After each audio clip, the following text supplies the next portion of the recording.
I have to say to the Orthodox community tomorrow, if you're not willing to live with these rules, then I'm going to close the synagogues.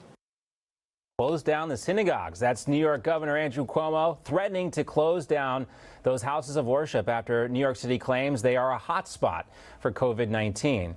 This also as the state-approved Mayor Bill de Blasio's plan to close down schools and businesses in 9 New York City zip codes. The city claims those areas have also seen coronavirus positivity rates higher than 3% over the past week. A lot of those closures will, again, disproportionately affect the Orthodox Jewish community in New York City. Let's welcome in now the founder of Americans Against Anti-Semitism, Hikind, to discuss this. He's also a former New York State Assemblyman. Thanks for being with us, Dov. Appreciate it. Pleasure to be with you. All right, so let's talk about this. Obviously, the Orthodox Jewish community is very close-knit. They live in these 9 zip codes. But that doesn't really seem to be taken into account when you consider the fact that people in New York City have subways, they have taxis and Ubers, and they have the ability to travel around the city. So, you know, Governor Cuomo used this image also yesterday, talking about the surge in cases.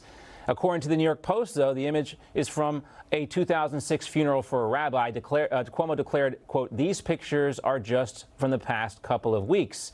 His administration does admit the error here, but talk about the danger of using this kind of misinformation to make political points during a pandemic. You know, we've lived through and we're living through an unbelievable amount of anti-Semitism. Every day, things are happening. A terrible thing happened in Brooklyn yesterday at a synagogue where the synagogue, the sukkah was trashed, the menorahs were destroyed. For the governor to use this kind of language, I mean, he is arrogant. It takes unbelievable chutzpah to do that. What do you mean? What do you mean the synagogues? I pray at a synagogue where there's social distancing, where everybody wears a mask. And most people would fall into that category.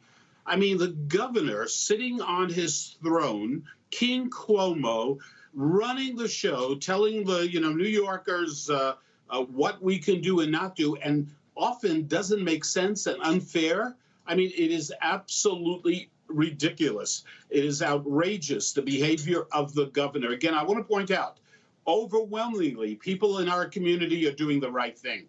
And they must do better. No question about it.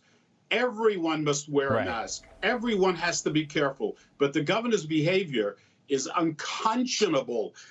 Unconscionable. Right. And what we're talking about here is personal responsibility, and we all can accept more personal responsibility. Obviously, by the increasing cases, we can admit that here. But when you take a look at everything else, and we really take issue with things when the media does this, when they use old images to portray new things. We talked about this, too. You know, the same thing when they use these images of little kids in cages and they say it's from the Trump administration. It's actually from the Obama administration.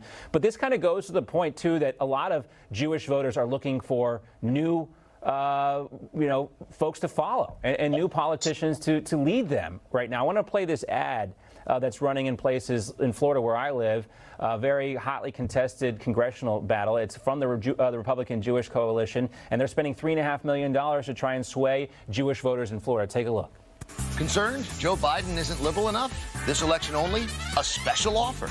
Elect Joe Biden, get all his far-left friends, too. The radical left is going to have lots of influence on raising taxes, defunding police, pressuring Israel, and more. Now, one of the things, Dov, we've seen with the Antifa protests and Black Lives Matter is the way anti-Semitism is kind of folded in. We saw Tamika Mallory, one of the founders of the Women's March, who's a known anti-Semite. Jacob Blake's father was also busted for posting anti-Semitic messages. And this ad, I think, speaks to that. And actually, it's nice to see some money spent to try and court these voters, because a lot of times, Republicans just say, well, we're not going to have any chance to get these voters. Well, this is one of the most accurate ads that I have seen. Ads, some of it is accurate, 50% accurate, 80% accurate. This is perfect. There's no question about it. Joe Biden gets elected and you get Bernie Sanders. You get AOC Tlaib Omar. You get Linda Sarsour. I'm wondering what position she's going to have in the administration. I mean, an outright supporter of terrorism. I mean, this woman, it's unbelievable that she's part of the Biden campaign. So it is absolutely correct. And I urge people all over the country, in all communities, in the Jewish community, you may not like everything about Trump, and I get that. I understand that. But don't make a mistake of voting for Bernie Sanders, because that's what you're voting for when you vote for Biden. There's no question about that. It will change America. This president, and look, I served in the Assembly for 36 years, defending my community, speaking up for my community. There has never been a president, ever, 1948 and on, Democrat, Republican, no greater friend than Donald Trump to the people of Israel, to the Jewish community. No one even comes in a close second to Donald Trump. That is just a fact. There is so much about what Donald Trump has done to be there. I mean, it's been like amazing. 4 years of no pressure, 4 years of not having Barack Obama twisting the arm of Israel to make concessions to terrorism. So people out there, if you care about the future of this country, if you care about our allies like Israel, I mean, you really have to look away from whatever may bother you about Donald Trump. You have no choice. You got to vote for Donald Trump, or you're getting Bernie Sanders and the rest of that radical leftist group that hates America, socialist. I mean, America will change, God forbid, if Biden gets elected.